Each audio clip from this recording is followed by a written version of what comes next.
Good evening, everyone. We are not live. We are recording. How's it going? We are on episode 22. Daniel Sedin's episode. It is the, that's going to be the name of it, I think. The Daniel Sedin episode. Episode number 22, 22 weeks in.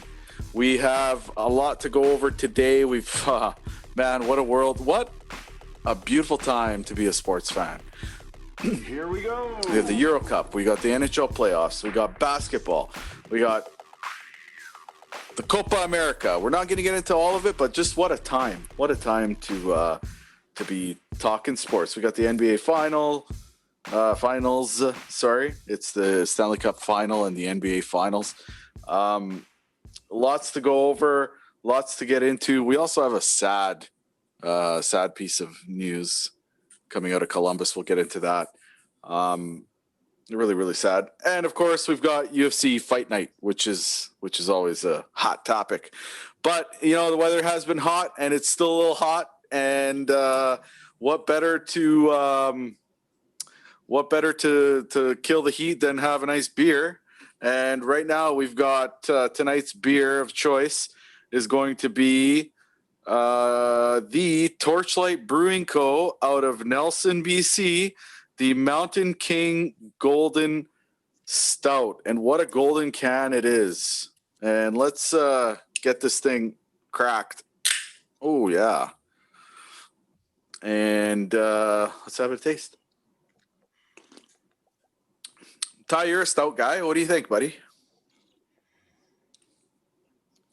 It's a good beer, man. It's like all the others you've brought. I've enjoyed, I think, every one of them.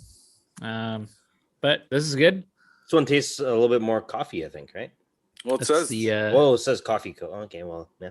Number 6 Coffee Co. Mike, you want to read us through the read it That's for the exactly class? what I want to do, man. Yeah. Thank you for that. read us through the beer. Roasty and smooth with a subtle chocolate finish. Look first or taste first. Either way, this golden stout will surprise you. Brewed in collaboration with our friends at the Number 6 Coffee Company, who custom roasted a blend of coffee to be used in this beer. And you can definitely taste the coffee and the chocolate I find in this beer, and you'll see that it's a really, really light beer. So you would think coffee and chocolatey beer would be dark, but yeah, it's really good. Mm-hmm. And Ty's not a stout guy; he's a lager guy. Oh, he said he likes stout too. No? Oh, did he? Okay. Yeah, that's what I thought he said. Well, I am the lager guy, but the stouts are also pretty good. Yeah. And this is a good one. I like the little coffee flavor in there. Something different. Dan likes the pumpkin spice beer or blueberry. No, he'll be brewed excited beer. about the next one. Yeah. Well, no, he won't be because he already drank it. Yeah, But I he'll have, got a little ahead of myself. That is right. I forgot about that. he'll have All the ones something. you picked, Govic, have been again knocks out of the park.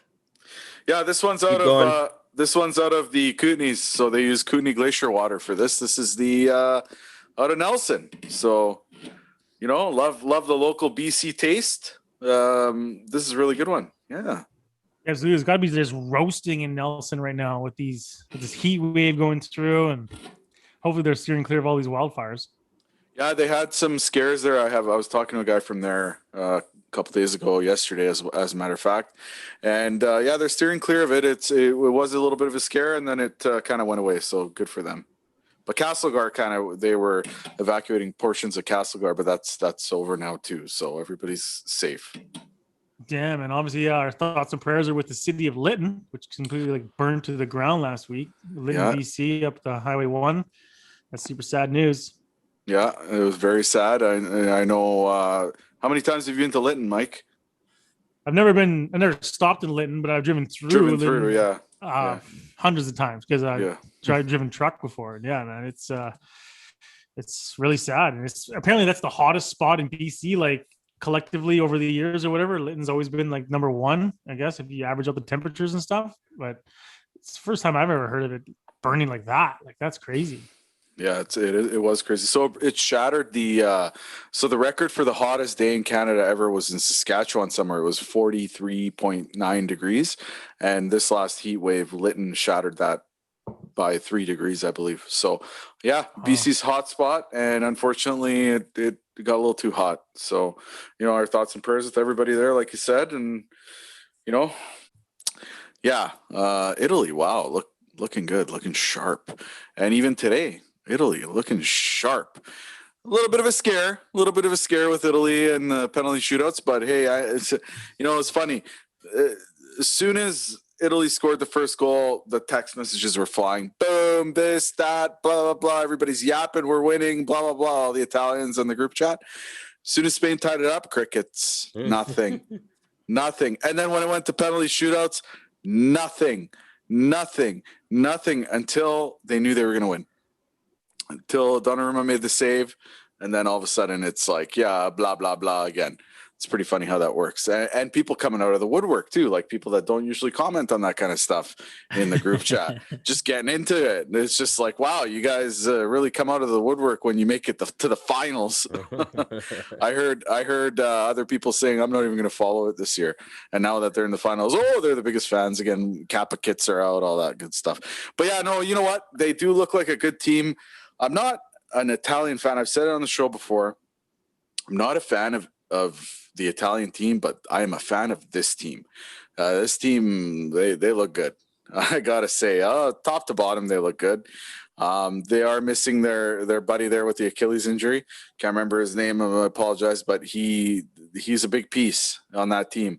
But that last penalty shot, Jorginho from Chelsea, what a shot! That was nice. I liked it. It just kind of. Don't you think that was a little bit like cocky?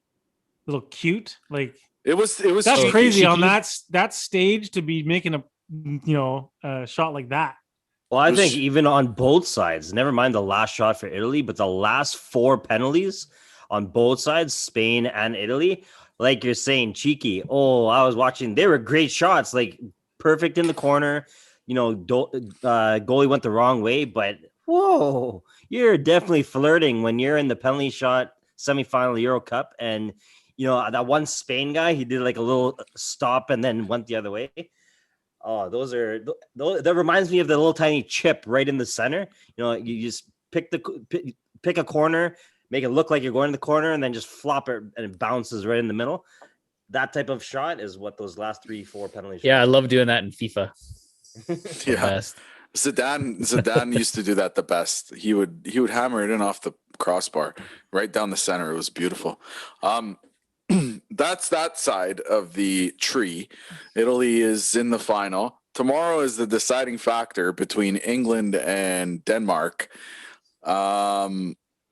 Please pick against England again. I will. Absolutely. I'm going to pick against Good. Keep it going. Can buddy. we go over your picks again from last week and then we'll compare them to mine? No, we're not going to do that today. we're going to let that die a slow death, and we're just going to leave that behind us. But tomorrow's game is huge, and you know what? I wouldn't be surprised to see either of the teams win. Actually, to be completely honest, England. I'd be surprised to see Denmark win. Yeah, I'd be real surprised. Their quality, especially at Wembley. They're a quality side. They have a tremendous. They had a tremendous thing happen to them as a team. They came back. They played the game. They lost the game. They learned from that loss. They've been doing nothing but winning. And they have a quality side. And I think if they get hot tomorrow, they can beat England. I don't think England is as good as everybody gives them credit for. Certainly don't think. I mean, the last game, yes, okay, they beat the Ukraine 4-0. Okay, did they look good? I wouldn't say they looked good. I would say that Ukraine looked bad. I would say that before England looks good. So we'll see what happens. I mean, you were raving about Ukraine and their great coach there. Well, Shevchenko is a winner. He's a proven winner, right? You never know when you have that type of guy at the helm, things can happen. Now, I'm not actually gonna make a pick for this game. I think it's too close. I think it's 50-50. You just don't want to be wrong again. Make a pick. Thank you. Please pick Denmark and let England make their run to the final and set up England-Italy at Wembley Stadium. Just make your pick. That'd be a huge game. Okay, I'll take Perfect England. for me since I mean Oh, half no. English, half Italian. Oh man. no! What did You he don't. say? Hey, you don't He believe it. took- He he picked took England, England. but Oh it's like my Dan. Unless you believe it, it's not gonna. You're not gonna. Exactly. Let Yeah. that- I'll take England in a penalty shootout. That's what I'll take England. No, it's not even going to go into penalty shootouts. Penalty shootout. It's going to be regulation. Denmark, again, salute to them. They had a big, massive scare first game of the tournament. They've been playing, with passion for their fallen teammate. But at the end of the day, the Cinderella story is over. England is playing at home, Wembley I Stadium. think England's more of a Cinderella story than and Denmark they is. are But coming anyways, out guns a blazing. And they're England going was in- a pre-tournament favorite, but Yeah, does it's not make good. them a Cinderella story there, it's, buddy. it's coming home. Well, they all look like a bunch of Cinderellas. Hey, I got a prediction here. I will give you If- props there. Sorry, Mike. I will give you props, Govic, on Italy. All the years going back to, I don't know, the last 2002 World Cup, they have been the most boringest team to watch Yeah. ever. Yeah. All defense, all defense, all defense. I will say it is exciting for them to, exciting now to watch this team. They're young. They pressure. They try to make the plays. They are scoring nice goals. Not these little, whatever Oh, no, in the they're box scoring- in the pretty much in the 6-yard box. They're scoring some great goals, and They're it's fun to watch. scoring like Del Piero club goals, man. Yeah. They're Oh, yeah. scoring Luca Toni Bayern Munich goals, like just hammering them in. They're beautiful goals. It's nice to see. Yeah, definitely. Yeah. So we'll see what happens. We'll see what happens tomorrow. Like I said, I think I'll give England the edge on this one, but I don't know. It's a 50-50 for me. And yeah, I think, if their dreams aren't going to be crushed this game, maybe next game. So we'll see what happens. Off to the Copa America. So just so everybody's aware, the final is on Saturday night. So what a 48 hours of sports we have that day. Saturday night, July 11th, the Copa America is going to be completed. It's Brazil against Argentina. It's Neymar against Messi.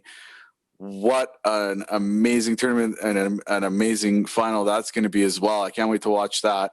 We've also got the best of the third place, the third place game is on the 11th as well, which is going to be the losers, the battle of the losers of the Euro Cup, to see who comes in third. And then the next day, it's not the 11th, it's the 10th. And then the 11th is the final. On the Sunday, it's going to be Italy against who knows who. So maybe England. And it'll be another great game. Can't wait to watch that. Can't wait to see that. Very sad that it's all over. But, there is a silver lining. Because of COVID, it pushed the Euro. This is Euro 2020, don't forget. And it's 2021 right now. World Cup 2022. Can't wait to see that one as well. That's going to be a good one. Hopefully Italy qualifies this time. We'll see if they. I got a dumb question. What is Copa? What is that? It's Copa like America. What is that? Like it's like the cup. It's like the South Euro American Cup of South America. Yeah. Oh, okay, gotcha. Yeah. That game's Saturday night, you said? Yeah, Saturday night. Oh, they got some big competition. I probably won't be watching. Might set the PVR. Well, yes, and that brings us into our next piece of business here. That might be a Montreal Canadiens game. Oh, sorry, I'm just kidding. We'll talk hockey first, and we'll get into the UFC. Well, the Canadiens, they avoided getting swept, which is great. Good for them. Not on home. They didn't want to lose on home ice. I'm hearing not the type of things I'd want to be saying as the Montreal Canadiens. We didn't want to lose the cup on home ice. No, you want to win the fucking series, man. You don't want to just play not to lose at home and go to Tampa and lose. No, you want to come back. You want to win the series. This is a tough one. They got to take it one game at a time. That's all they're referring to. Yeah, they got to take it one game at a time. That's right. It's like any given Sunday, you can lose to anybody, right? You take one game at a time, one step at a time. Rome wasn't built in one day. Take it easy. Shea Weber played amazing in that game. I can't believe that game went to OT. Oh, that was I had to go to London Drugs to grab something, and I ended up staying in the electronics section watching the overtime. Thank God it was only 4 minutes. Otherwise, I probably would have been there the whole night. Yeah, it was great to see them win. I hope they win the next one, make it a good series, make it a memorable series. I'd be surprised if Tampa doesn't win tomorrow, to be completely honest, unfortunately. But we thought maybe it was coming home, the Stanley Cup, but it doesn't look that way. What do you think, Mikey? I think you are correct, my friend, for once in your life. No, I don't. I mean, Tampa just looks so damn good and so damn strong. And Right? their power play is almost unstoppable. They're all over them. I mean, even Price is playing well, but they're just too powerful right now. I don't see. It's hard. I mean, I want Montreal to come back and win it. I don't see it happening. I think it's almost near impossible for them to come back from that 3-0 deficit to even have a chance to win this thing. I mean, I'd like to see them push for it. I mean, imagine them push for a game 7. That'd be huge. But Oh man, I just don't see it, man. What do you think, Dan? I agree. I mean, you guys already know, Tampa's my pick. But even like watching that game yesterday, me and Ty watched it at Kelly O'Brien's in US there, and Shea Weber, yeah, he played unreal. Nearly cost them the game. 4-minute major going into overtime. I cannot believe the double minor. I can't believe they did not score on that power play. It should have been done, finish, over, and hardly even like 30 seconds after that 4-minute power play. 1 minute left in the third, 3 minutes in the overtime, and then boom, Montreal scores. It was like they dodged a bullet, and I don't know. I think they are not going to be able to beat the crowd in Tampa. It's gonna be loud. Tampa missed out on fans in the Stanley Cup final last year. They have all their fans, full capacity. I think they're gonna take it away tomorrow. Did you guys see Tampa's mayor do her No. little spiel before Game 4? What do you say? It's a she. So or she went So on he TV. obviously didn't see it. No, I did not. She went on TV and she pretty much asked the Lightning to take it easy for Game 4, let Montreal get a win so that they can win Game 5 and celebrate with their fans in Tampa. I hope when Tampa wins that they take the cup and they take the top bowl off and then just give them that because they're freaking cheaters. But can you believe that? So Bullshit. that right there, that mayor gave Montreal a little bulletin board material. Think about it. Put up, Last couple of years, we could have had the Sedin twins just sitting there on IR waiting for the playoffs to come around and boom, stick them in the lineup. Yeah, but we did that with Sammy Salo in 2011. Different player. Talking the top scorer in the league. Sammy but Salo. he was big. He was big for us in the. He was time. His slap shot. Remember? Yeah. When he was healthy, he was. The problem was he was never healthy. He wasn't arguably the top goal scorer in the league. No, true. But every Top team, three. That's true. Every team does this. They have their little loopholes that they do before the playoffs, during the playoffs to get all these players. They have players sitting there. I think it's even different now with COVID. There's some more. That's why we sent Louis Eriksson down in the roster minors, spots. right? What do you mean? Well, there's a taxi squad. He would have been sent down there regardless. He's not that was a cap play. Was it NHL not? worthy. Yeah, that's what I mean. There's all these different loopholes. GMs are smart. That's why they get paid the big bucks to figure all these things out. Especially and they obviously did that. They obviously did that in Tampa. You can't really fault them for it. But without Kucherov, man, the Lightning are just they're on another level. I'm not surprised how the series has gone. Even last night, Montreal was lucky to get the win. Tampa hit about 4 or 5 posts. They looked like the way more dangerous team. Yeah, exactly. Even the one win they got, it went into overtime, and it was, like you said, super close, tough. My pick before was Tampa. I said I wouldn't be surprised if they swept, but I figured Montreal would get 1 at home, and Tampa would win in 5. So it looks that way. Obviously, they play the games for a reason, and I guess it'd be good for everyone here to watch a little more hockey. But I think the series ends tomorrow night. We will hold you to that, Ty. We will hold you to that. Yeah, he's been pretty right so far. That's pretty crazy. Did you bet that? I did. Nice. Tampa in 5. Wow. It was I don't know. It actually wasn't 3.5 to 1 on $50.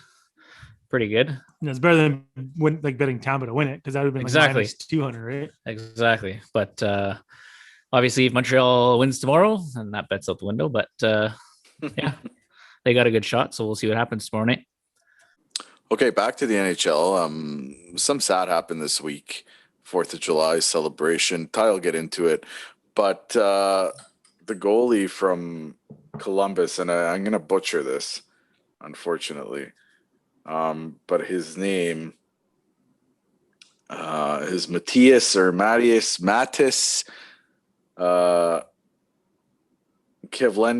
Kevlenix died in a freak accident. Ty, what happened there?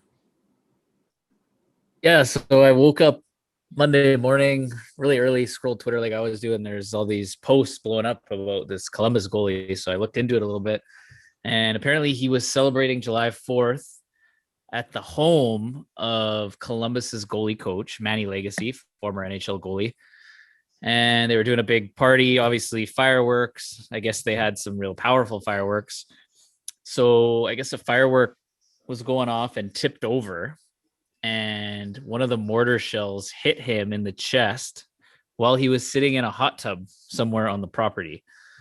And I guess it did some severe damage to his heart and lungs, and they tried to resuscitate him, but he passed away in hospital, man. Just terrible news. 24 years old. He was probably going to back up Columbus next year, take that next step in the NHL. I've just the tweets and the support for him has just been pouring in everywhere. Seemed like a great kid, and just a super unfortunate accident, man. Just terrible to read about.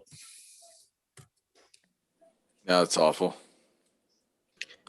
Yeah, it always seems like on July 4th, there's always some sort of freak accident that happens involving, some sort of celebrity or professional athlete. I remember it was a few years ago, maybe even more than that, years ago, that Jason Pierre-Paul in the NFL blew his hands off in the same sort of thing, a July 4th fireworks accident. So yeah, definitely sad to hear. Unfortunate to see, a young life taken too early, regardless of the fact of a professional athlete or not. But yeah, no, definitely hearts go out to his family, the fans, and the Columbus Blue Jackets for sure.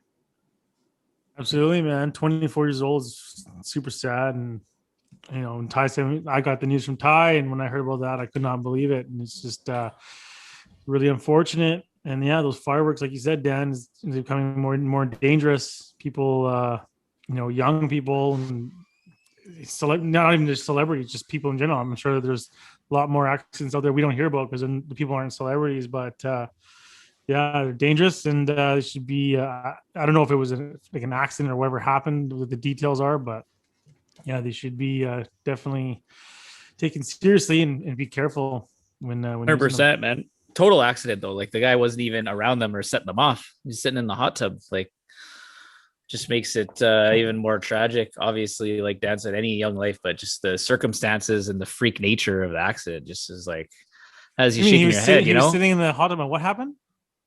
The firework tipped over towards people. Oh, geez, yeah, man. And one of those big mortars. I guess they have some powerful fireworks you can buy legally. Yeah. Obviously. And just the way it hit, I guess it hit him probably right in the heart or something. Maybe stopped his heart. It just said it did severe comes damage. out like a bullet or like a shotgun shell. Exactly. Like, man, and just hit him in the wrong spot, and just super sad, terrible. And yeah, man, like you were saying, you gotta be careful around fireworks. Just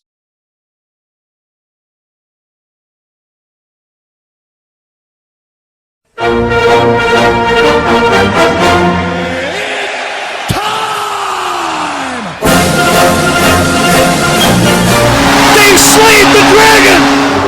The brilliant best of Luka Modric is just too good for Scotland! Mario Mandzukic pounced, and England are hurt! Touchdown Seahawks!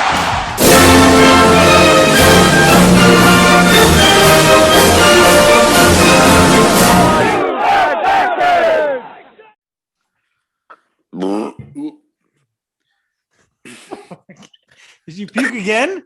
Yeah. Woo. All Every right. week. All right. Well, I'm drinking a lot of beer. All right. Beer number 2 tonight. It is again from Torchlight Brewing from Nelson, BC. And this one is called the Rhubarbarian. And the Rhubarbarian is a rhubarb raspberry Nordic ale. Mike, what else does it say on the thing? Is this like my new thing? I got to read these cans to you Yeah, guys? please read it for the class. Jeez, man. A delicious and fruity ale featuring strawberries, raspberries, lots of rhubarb, and fermented with the dynamic and unique Norwegian Kivik yeast. Let the Rhubarbarian give your taste buds a big bear hug. Hashtag fruit fetish, baby. All right, let's give this a taste. Yeah, let's crack this baby.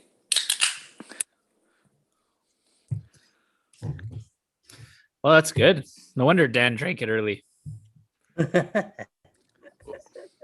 Mike, Tastes like a juice. It doesn't even taste like a beer. It does. That's why Dan drank it. He probably thought it was a juice going into the fridge. I'm serious. this It tastes can. like a juice. Isn't Travis Green from Nelson? Can. is he from Nelson? I thought he was from Castlegar. Either way, he should just go back there. Oh, fuck. Oh boy. That's a good one. Yeah, that's pretty good. I mean, I could drink that. Refreshing on Let's these see. What does it hot look days. like? What does it look like in the cup, Mike? It's got a pinky hue to it. But It's yeah. got a pinky hue. I love pink. I actually like this one better than the stout. Both good. Obviously, a lot different tastes, but maybe just today because of the heat continuing. This is good. I like it. Mm-hmm. Dan, what did you think of the beer? Oh, 3 I weeks thought ago. And I want to say one more thing before we get to Dan's little synopsis of this beer. This is the last beer, Chris, from your journey across the Kootenays or whatever it was. And thank you again for all these beers. Yeah, you that's got us. awesome, man. Cheers, brother. You've kept us hydrated for weeks now. Appreciate it. That's what I do. Don't worry. Hey, you know what? I'm heading up to Haida Gwaii. I wonder if they have a microbrewery. I'm gonna have to check that out. You won't have time because we're gonna be fishing. Yeah. And then also, I've got to go to Terrace and to Prince Rupert and Prince George. I'll make all the stops again, boys. This time the North Run. So we'll see what happens. Nice. Well, for next week, I have a beer for you guys. Stopped at North Not okay over Basin there. Brewing in Osoyoos. It's brand new. Opened late last year. I won't get into it too much. We'll save it for next week. But yeah, so I got a couple beers for us next episode. Dan, what'd you think of this beer, man? Oh yeah, no. Now that you guys are holding up the can, it jogged my memory again. You remember of this now? Yeah, of a few weeks ago, and yeah, no, it was citrusy. It was awesome. Again, you guys know how I like my beers, all fruity and citrusy, and it reminded me of a raspberry Slurpee. Hey, can I ask you, like, your beers, right? I know how you like your like gin and tonics with no ice. Do you want your beers at like room temperature? Or do you like them cold? Well, as you found out on the golf course the other day when I had Oh, leftover yeah. beers from the night. He had beers in his bag from like 3 weeks ago. So you want one? I'm like, no, man, I don't want one. Oh, speaking of that, he's given me a beer. Like, I know looking at things from him that check the expiry date. Yes, I know, even on beer. He gave me one that was 2 years old from his golf bag. Oh, please, Ty. Come on. It's in a can. It's not like one of those growlers that, are whatever. You have to drink them within a week or 2 weeks. Mike, did beers They're go bad? pressurized. For Beers do years, go they go bad. bad, buddy. Oh yeah. Anyways. I Expiry found that out date when- is like a stop sign. It's just there to, let you know what you should be doing. It doesn't matter whether you do it or, you can just roll through. Well, it's not a problem I've ever had, but this one time I had a Corona that was left in a fridge for a long time. it was And Govix. I rented his Oh, apartment from him, and he left it in the fridge for us for like a housewarming thing. And you had the beer. it tasted well, I've never tried like a household cleaner, but that's what I imagine a household cleaner would taste like. It was bad, man.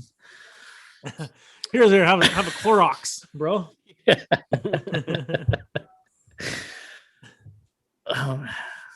Let's get into it. It's time. Let's get into it. So before we get into the UFC, did you guys see Michael Bisping's eye?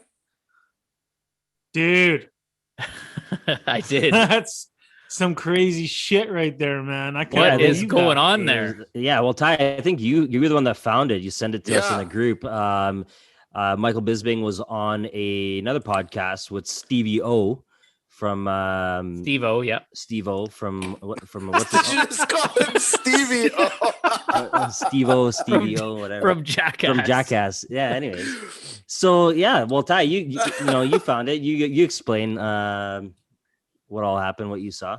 It's pretty great. Well, just from the brief video, we should actually post that I saw. He was on a podcast talking about his fighting career, this and that, and somehow they got on the topic about his eye being injured in a fight against Vitor Belfort, I believe. But all of a sudden on this podcast, he's talking about these guys complaining about injuries. He goes to his eye and he pops an eyeball out of the socket. And yeah, he had a prosthetic eye. And Dan, you read a little bit more into it. So what was the deal it there? was crazy. Yeah, so he had basically in a fight a long time ago, but maybe 5-6 years ago against Vitor Belfort, he had a detached retina. So you know how the eye pokes are really big in the MMA. Well, that's some pretty serious thing when you get your basically your eyeball detached from its socket. So it's pretty scary. He lost vision completely. He was basically legally blind, but he never wanted to stop fighting. And you imagine the doctors, when they're doing their medicals before the fights. So he came across someone who basically had created this prosthetic for your eyeball. So it's not a glass ball. It's literally a prosthetic that goes over your, retina. And he had someone paint the colored part of your eye to match exactly identical to the good eye, and he literally got lucky. No one except his wife knew that he basically had a prosthetic. So he couldn't see at all out of one eye after that fight the Belfort against fight? Vitor Belfort. And he so was what happened in basically the legally Belfort blind. fight? Was it a poke or do you know? It was a poke. Yeah, it showed in the actual Interview on the interview. It actually showed what happened, and yeah, it was an eye gouge, eye poke, and yeah, you could see instantly blood coming out of his eye. And so, yeah, that blows my anyways, mind. How did he get away Because with that? after for that long? dude, he went on to fight and go on a tear. Oh yeah, and become the champion of Well, the world. Yeah. He fought. Wasn't it GSP when GSP came out He of lost the retirement? GSP. He That's lost when it. he retired. Yes, Well, he was a the huge champ fight. then. Yeah, he was the champ. That was So a title he fight. basically fought for another 5-6 years, and he was saying, he's like, it was the scariest moment every time going into a weigh-in, because then he knew his medical was right after, and he's like, any doctor, because they're checking. Yeah, how do they not figure that out? Who knows? I We guess gotta the look into this prosthetic more. looked that good. Because that blows my Wow. mind that someone from the athletic commissions, or like you Did said, the not- doctor, Yeah. or it didn't get out on social media somehow from like a sparring partner or someone he trains with. That just is insane to me. Yeah, who knows? But what a crazy story, man. Yeah, that's one of the Props- most props to fascinating stories him I've if he- heard. Yeah, If man, he went on absolutely. that run after having that done, right? Crazy. Jeez, that's pretty crazy. Okay, well, this Saturday night we have UFC 264 kicking off in Las Vegas, Nevada at T-Mobile Stadium. The trilogy bout between Conor McGregor versus Dustin Poirier, and it's one that a lot of people have been waiting for. I have been, and yeah, it's finally here. So here we go. I'm just gonna we'll break down the main card. Although there is a couple prelims that I'd like to talk about. Ty, you got Me too. Carlos Condit. My boy is on there, the natural born killer. He's fighting still in fights? he's headlining the Undercard. undercard of this. So the of this free fight. card, he's clearly not good enough anymore. He's still He's a draw. It's a big spot, right? It's on ESPN now, so the last fight is everyone will be tuned into it. But anyways, go ahead, Mike. Okay, so we'll start at the bottom. The main card, we got Sean O'Malley, the Sugar Show, versus Kris Montoyo. And Kris Montoyo is coming in this fight late notice. Yeah. He was supposed to fight, or Sean O'Malley was supposed to fight Smolka, and Smolka pulled out because he was injured. And I mean, Sean O'Malley in this fight is a minus 900. This is the highest I've ever seen. One of the highest I've ever seen a favorite before in a fight. You got Kris Montoyo coming in at plus 550, and Kris, he actually spells his name with a K, just like you, bro. Boom. But to break down this fight for you guys, I mean, Sean O'Malley, I think, you guys know who he is, right? He's the Sugar Show. We saw him fight a few months ago. He's a bigger fighter. Kris Montoyo's coming in here. He's small. I mean, I think he's gonna get he's in another class. Yeah. This is my guaranteed pick of the night. Okay. For a minus 900. I'm not saying bet it, but I'm telling you that this is going to be a Sean O'Malley victory. And it's probably going to be early on in the first one, unless he wants to toy with him a little bit, give him a chance. I can see him toying with him a little bit. But speaking of odds, I was looking it up after I saw the minus 900. I was like, what the hell? So I looked into it a little more. He's minus 400 to finish him within the fight, which is also pretty crazy. Yeah, those odds to finish the fight in 3 rounds. So, but you can also look at it this way: like Montoyo, this is an opportunity of a lifetime for him. Like he could shock the world. Sure. That's probably why he took it. Yeah, I see 2 ways of this ending for him. The only way I see Montoyo winning this fight is 1, he gets lucky and catches him with something, knocks him out, or 2, O'Malley hurts himself like he has in previous fights by breaking his foot, kicking him, or something like that, something stupid like that. It's the only way. Or like you said, he gets a little cocky and wants to toy with them a little bit. He gets very cocky. Spend Some more time on screen. Try to make it go the 3 rounds and finish him or whatever. But yeah, I don't see Matino, or what's his name? Is that right? Yeah, Montino. Yeah, Montino. Yeah, having much of a chance against him. Yeah. No, so yeah, my pick in that fight to kick off the night is the Sugar Show, Sean O'Malley. He's my boy. I've loved him since I saw him first come into the octagon.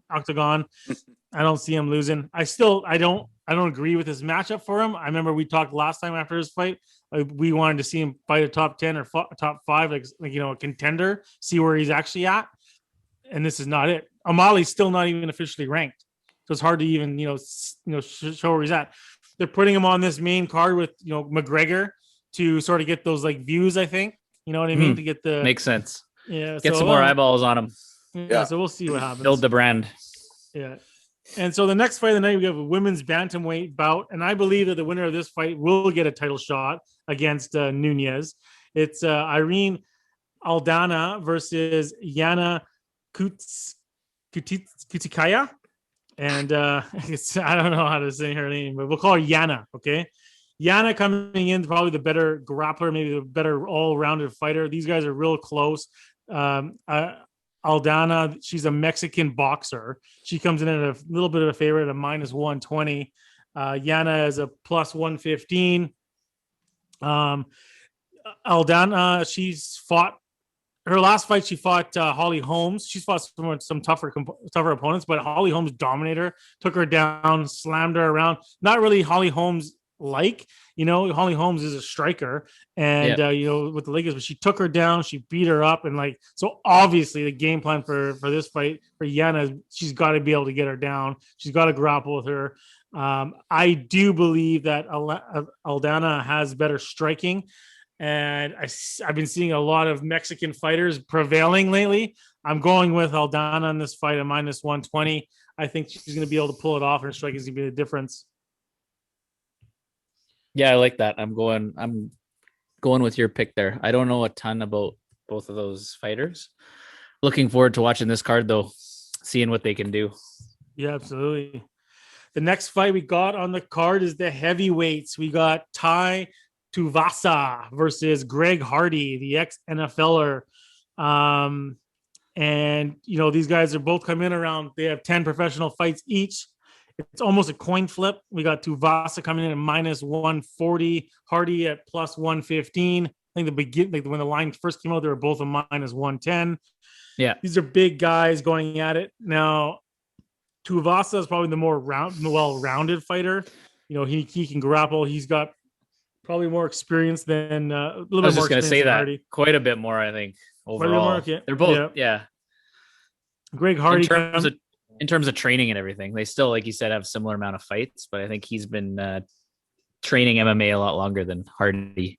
Yeah, absolutely. But yeah, go ahead. Hardy comes in larger than Tuivasa, and I think if they were to get into like a striking battle, I think that Tuivasa would win it. Hardy's really only a striker. He's not a wrestler by any means. You know, with that lack of training and stuff. I think if he has a chance to win it, he's going to have to try to take Tuivasa down, because I think that Tuivasa will be able to bang with this guy. I don't see this fight lasting long. I think it's going to end up. I was going to say the same thing. Yeah, I think it's going to end up with someone knocking someone out, and I'm going to take Tuivasa in this fight. I don't like Greg Hardy. I think he's a fucking asshole. Is what I think. Yeah. I mean, his whole spiel in the NFL with the domestic violence crap. Yeah, he was essentially blacklisted for a while. I mean, any guy because of that. Sorry, but any guy to me that hits beats up your ex-girlfriend or whatever it was. Yeah. I hope Tuivasa beats the shit out of him. Is what I hope happens. 100%. Bullshit. Yeah. 100%. Totally agree. I'm taking Tuivasa. Totally agree. And I think the slight experience edge to Tuivasa, I think that will be the difference. I think Hardy's cardio also has been terrible. Yeah, both these guys' cardio can be an issue. But yeah, and it's exactly. So yeah, the cardio is a big thing too. And Hardy being a larger guy, so I think Hardy, if he wants to knock him out, it's gonna be early, first round. You know what I mean? If it goes deep into the fight, I don't see Hardy even having a chance. But that's just my pick. So I'm going with Tuivasa in that fight. Again, just not a huge fan of Greg Hardy. Never have been. Totally agree with you there, Mike. Yeah. So the co-main event of the night, we have a really good fight, I think. We have Stephen Wonderboy Thompson versus Gilbert Burns. Gilbert Burns, number 2 ranked welterweight in the world, and Stephen Thompson, the number 4 welterweight in the world. Obviously, Thompson comes in with way more experience, having fought for the title, I believe, twice. He's fought, all the top names. He's probably one of the best strikers in the UFC today. Similar to who's that guy, Kris? You brought up last weekend when he fought at your stag. Lyoto Machida? Yes, he's exactly similar to Lyoto Machida, I think, but probably better. So he's probably one of the, but he comes in a lot older than Gilbert Burns. He's 38 years old. We know he can be knocked out. He got knocked out by Anthony Pettis not that long ago due to some kind of got caught by like a wild punch. Gilbert Burns comes into this fight he's a Brazilian jiu-jitsu black belt. And I think his only way to beat Stephen Thompson is to take him down and grapple him, because Stephen Thompson is a world-class, probably one of the best in the world strikers today. Mm-hmm. And he has a way of always getting people to fight his fight, and avoiding those takedowns. I haven't seen him getting takedown much, and I haven't seen him getting beat up on the ground. It's always been sort of, go the distance, and if he does lose. But he's one of the best in the world. I'm taking Stephen Thompson in this fight, even at the age of 38. I think he still has it in him. He still looks fantastic at minus 165. Mike, I don't like this because I'm agreeing on like every one of your picks here. But I think this fight's huge for Thompson. Obviously, I agree with you. I think he's a far better striker. And I do think he has one last run in him for a title shot. And winning this fight obviously will go a long way, as Burns, you said, is the number 2 ranked welterweight right now in the world. Yep. There he is. So yeah, I agree. And I am also going to be betting on Stephen Thompson at minus 165. Kind of scares me, but right. Well, let's see where we're going with this main event. So the main event of the evening, it's the trilogy bout: Dustin Poirier versus the UFC's golden boy, Conor McGregor. Odds are coming in currently. Dustin Poirier is a minus 125. Conor McGregor is a plus 105. It's virtually a coin flip. Which way do you want to go? I mean, I look at this fight, and if you look at the last 2 fights, right? These guys fought obviously twice. The first fight, McGregor won this fight. They were younger, obviously in their prime at the time. And the fight ended, I believe it was in the first round. McGregor finished him. And if you I watched the difference between the 2 fights, and I saw McGregor being a lot lighter, throwing a lot longer, kicks and punches. And if that makes any sense. In the second fight, you see McGregor coming in. He's got a lot of he's putting all of his weight on his lead foot, and he's throwing, just trying to get him into a striking match. And that's when Dustin Poirier started picking apart that lead leg and kicking it. Mhm. So if McGregor wants a chance in this fight, he's got to be lighter on his lead foot. He's got to get longer with his striking. And everyone knows you got to watch out for Conor McGregor's left hand. That's what ended Poirier in the first fight. Poirier knows that. That's what he's definitely demonstrated that in the second fight, that he can stay away from it. Poirier's key to this fight, he's going to have to use his kicks and his takedowns, because you're not really going to beat Conor McGregor in a boxing matchup, I don't think. Who am I going to go for in this fight? I'm going to go with the boy that has been proving people wrong his entire life, and that's Conor McGregor. I think Conor McGregor has been given this fight. I think it is his legacy. He's taken it seriously. I don't think he would take this fight to lose. I think he's going to come in this fight. He's going to stay light on his lead leg. He's going to pick him apart. And if he gets taken down, he's going to get up. He's going to finish this fight. And I think he's going to finish this fight in round 1. Wow. So hope I actually all our disagree listeners with you that here. is the only. You go ahead first. No, it's okay. I know where you're going with that. So I like Conor. I've always liked Conor. I love him for the sport. And I know I really want to bet on him. Everything's telling me to bet on him. It's a huge fight for him. Like you said, his legacy. If he loses this fight, he'll be 1-3 in his last 4. He'll be irrelevant, I think, in the division for the most part. He's not going to be irrelevant for a card. He's still going to sell fights, and he'll still be a huge draw. But in terms of the division, and it's such a big fight, that's what initially made me want to bet on him. But you look at the last fight and how Poirier adjusted. I don't think there's going to be that big of a difference. I still see Conor all over social media doing this and that. I mean, obviously he doesn't post everything he does. I just think he's still past the point of being that fighter, that hungry, dominant fighter. I think Poirier still has that. That's what he does. He's not all about the lavish lifestyle and making as much money as Conor, so you can't fault him there. But fight-wise, hunger-wise, I think Poirier will have the edge. I think it's going to be a similar fight to the last one. I think it might go a little further, and Conor will probably adjust and, like you say, protect that lead leg a little more, because that's really what cost him in the second fight. But I will be betting on Dustin Poirier, doing the opposite of what my heart believes. And I think Conor is just going to be that guy. He's going to be that name that draw everyone still want to see him fight. I just don't think he has that desire anymore. And I actually kind of hope he proves me wrong, because I would love to see Conor get back to that dominant level, that guy who just runs through everybody, and we'll see what happens. Like I said, I hope he almost proves me wrong, but yeah, after the first fight, I would have agreed with you that I thought that, McGregor was done, that he's got the money now, he doesn't care, blah blah blah. He's like training, or is he not training? But why would you take this trilogy belt so quick after the last fight if you didn't give a shit? I think he's been training. I think he's been training hard, and like I said, he's been proving people wrong his entire life, especially in the sport of MMA. And even boxing. Like, who would have thought this guy would be fighting Mayweather? You know what I mean? It's a big. I think he took it because it's a big money fight. People want to see the trilogy. They want to see trilogies always sell well, right? It's 1-1. See what happens. I think this fight sets up whoever wins this fight is going to get a title shot. I believe at Oliveira. I don't know if Dana White said anything about that. I don't think I heard that the next in line is Oliveira. Whether that's set in stone, I don't know, but I did hear that. So maybe that's what I heard too. But I agree with that. I think this fight will determine the number one contender. What I heard recently was that if Poirier wins, he's going to get the title shot. If McGregor wins, it's going to be really up to McGregor what the hell he wants to do, whether he wants to go against Oliveira or he wants to do the Diaz trilogy or whatever. You know what I mean? Gotcha. Yeah. So like I said, I actually kind of hope Conor proves me wrong.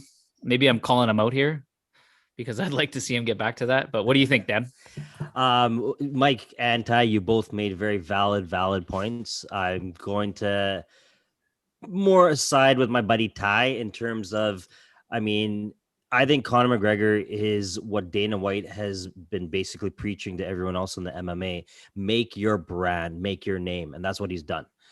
I don't believe he has the drive. He has no need to win any more titles in the UFC. He's all about, he just sold his whiskey for $1 billion. He's jumped into boxing. We just said he fought Mayweather. He's already in talks about possibly fighting Manny Pacquiao. I think right now it's all about just building more of his brand name, and he's still a draw. He still has the charisma. He still is entertaining.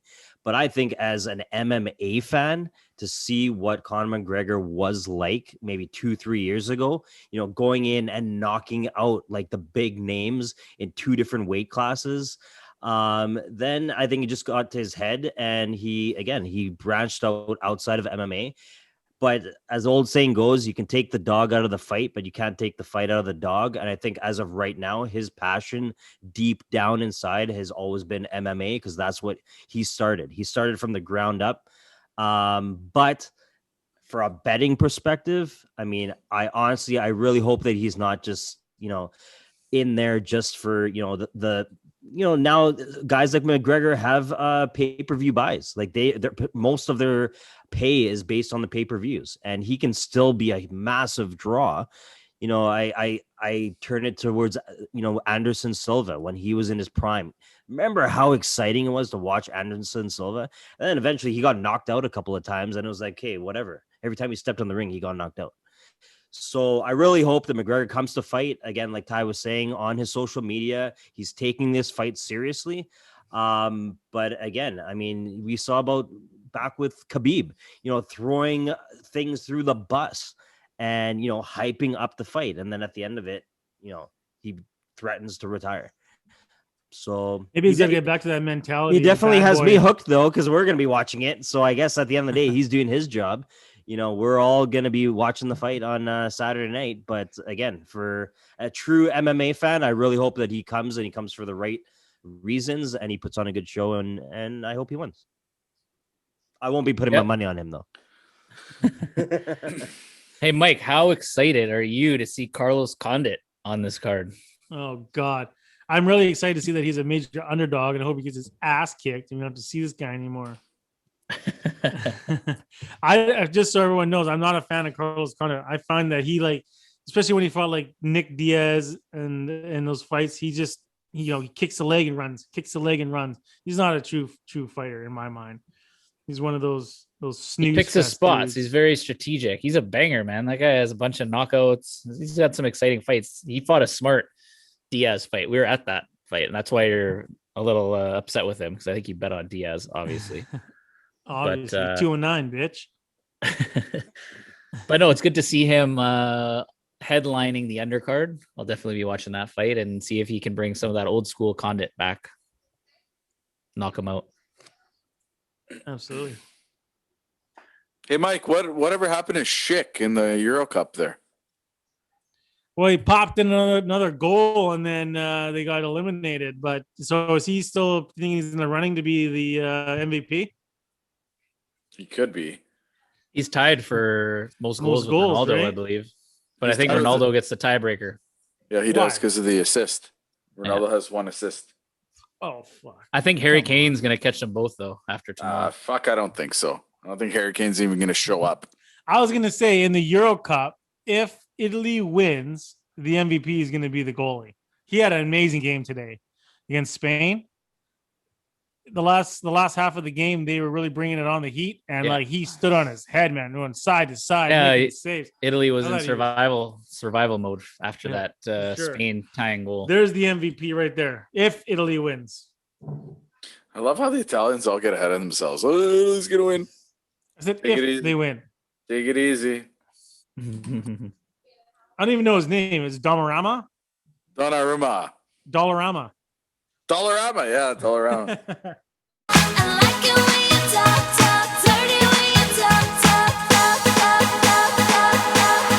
Dirty time. All right. Some great UFC talk, but now it's time for the Dirty Talk with Dirty Dan, Dirty East fan. What's going on, guys? Good evening, and it is good to be back in Dirty East Van.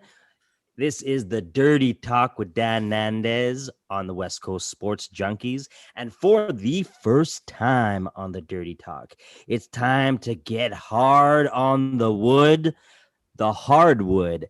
NBA Finals started today, and it's kind of a shocker. It's kind of an awkward time to not see LeBron James in the NBA Finals. A little fun fact for you guys, fact check, Ty. This is the first finals since 2010 without LeBron James or Steph Curry. Pretty crazy. CP3, Chris Paul waited 16 years to make the finals, jumped from team to team. He's been on like 3-4 different teams. Finally leads a team. The Phoenix Suns. Charles Barkley couldn't do it. Canada's own Steve Nash couldn't do it. Can CP3 do it? The dirty pick is in. Suns in 6. CP3 MVP. Take that to the bank.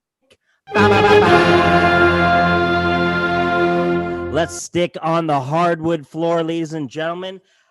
Pretty interesting, out of left field coming from, Scottie Pippen has called out Phil Jackson for being racist.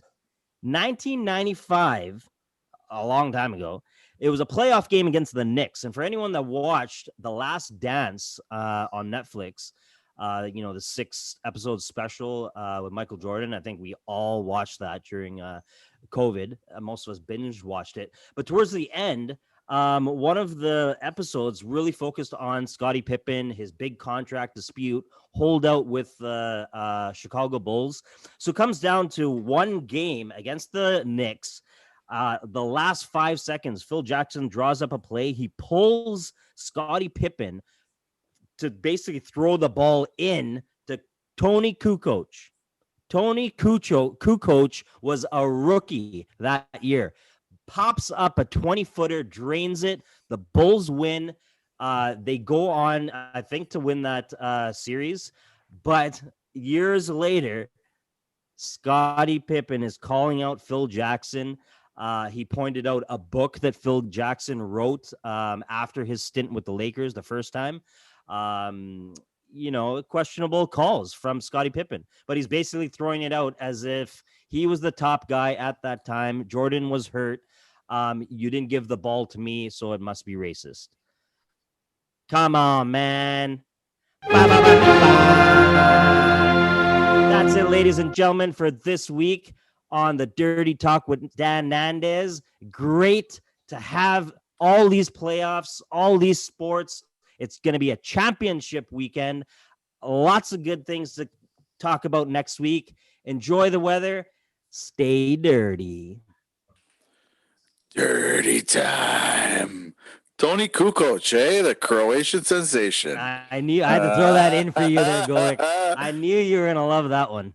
I still have my Chicago Bulls number 7 Tony Kukoc jersey, just so you know. Fact checker here. Is he the guy that passed away? No, that was Dražen Petrovic. Oh, good, sorry. Hey, Daniel. Hello there, Tyler. First final since 2011 without LeBron or Curry. Don't ever try and take away a Laker championship that Kobe Bryant won the MVP. Was there a lockout in or 2010? 2010 NBA champs were the Los Angeles Lakers, with Kobe being the Finals MVP. But still, crazy fact that there's no LeBron or Curry since 2011. We'll say. I was correct. That was the last time then. If you said 2010, it just don't confuse our listeners. 2011 okay? season. So don't confuse our listeners and bring Kobe into that. Anyways, but yeah, I like your pick. Actually, the Buck star, is he out for the whole thing? He played. What? There should be some sort of. It should be like the NFL. You should not be able to say, "Oh, we hope to have him back at some point in the playoffs." He played in the first game. They've said since day one he was day to day. So how did he do? How did he look? I haven't seen it. He had an okay game. You can tell. I think they cut his minutes a little bit. This is Giannis, right? Antetokounmpo, the Greek freak. You got it. Just go with freak, Mike. It's easier. Yeah. Yeah, the Suns look good in game one. I actually watched it before we came on here today. I actually bet that the Suns will win in 6 or 7. That's one of mine. But I do like the 5 was actually one of the favorites if you're picking games in the series. But it is, it's pretty cool seeing CP3 here, like you were saying, after all these years. He's had a long road. Seems like a likable guy. I wouldn't be too upset if he got an NBA title. It's been a weird year, obviously, with all the injuries around the league. That's what's led, in my opinion, to this matchup. Stars hurt everywhere. A lot of that is being blamed on the quick turnaround from the COVID season last year in the bubble to then having a quick start and almost regular time this year. But anyways, regardless, still will be a good finals, and I like your picks, Dan. Now getting to Scottie Pippen, guy's just being an idiot. He's trying to sell. He's got a new book coming out, so he's been doing all these talk shows and podcasts and all that. He's just trying to drum up some controversy. But what a stupid thing to say, in my opinion, about Phil Jackson. I mean, if you have some substantial claim to make about something that he did or said, in his life or in the locker room, but because of a play, like Phil Jackson has as many rings as he does for a reason. Yeah. Okay, he is the GOAT. So if he thinks Kukoc should be taking that shot, then shut up. Kukoc should be taking that shot. Exactly. Yeah. So I honestly think, like I said, he's got a book coming out. He's trying to get in the press, and it's working. We're talking about it. I've seen a lot of other outlets talking about it, and he just wants something for people to talk about and hopefully sell a few more books. What do you think, Mike?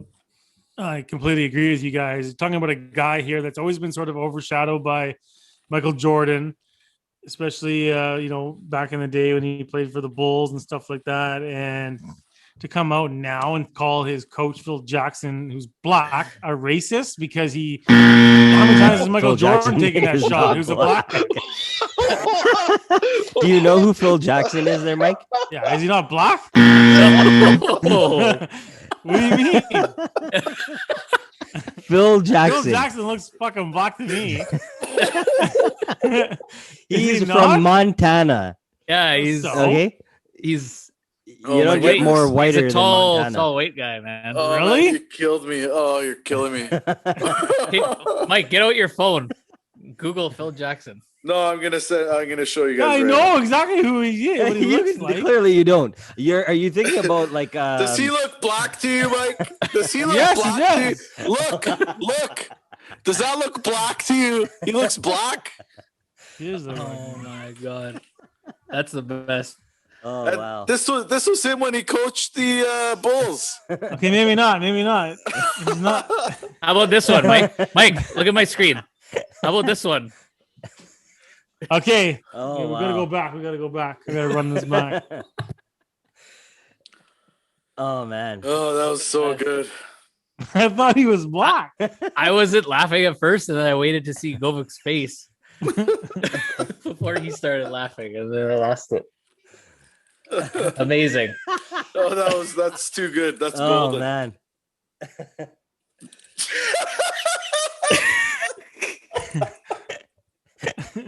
He was so confident too. I thought he was, man. I would have bet you guys. Oh man, that's awesome. Oh man.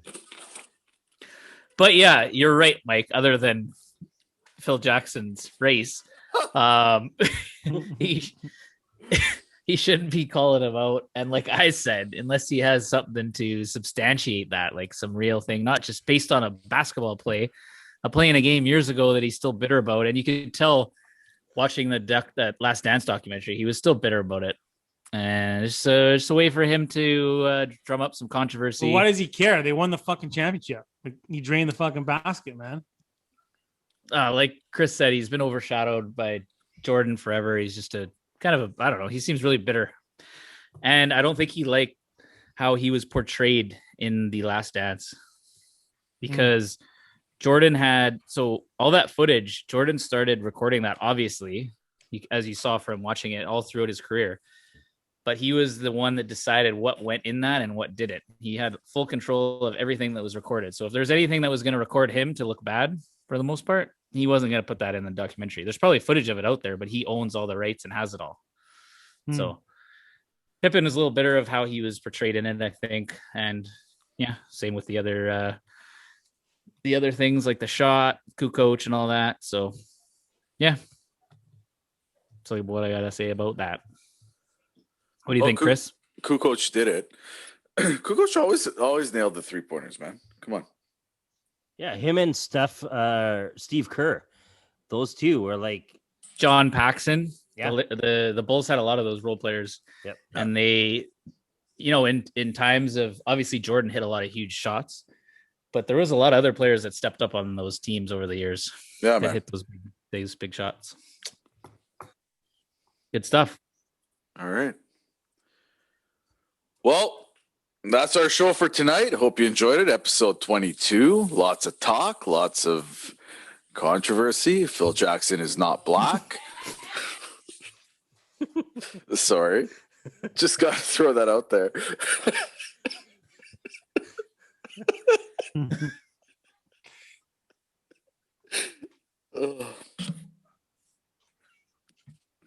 Okay. If you want to follow us or look at any of our stuff, www.westcoastsportsjunkies.ca. That's where you can find all our content. You can find our YouTube links. You can find our podcast links. Be sure to listen to us on your favorite podcasting platform. And we are always available to interact. Our email address is there. You can DM us on Instagram. We've also got a big prize announcement coming. Be sure to listen to us on episode 23. Episode 23. You have to listen to episode 23 to be able to be in the running for our next great prize, which is going to be a cooler full of beer, West Coast Sports Junkie style. Local breweries, local beer, all for you. And a $100 gift card to Morgan Creek for a fun time. Excuse me, I'm still thinking about the Phil Jackson thing. Be sure to listen to episode 23. That's when you will be able to win. Thanks for listening. Thanks for joining us. See you next time.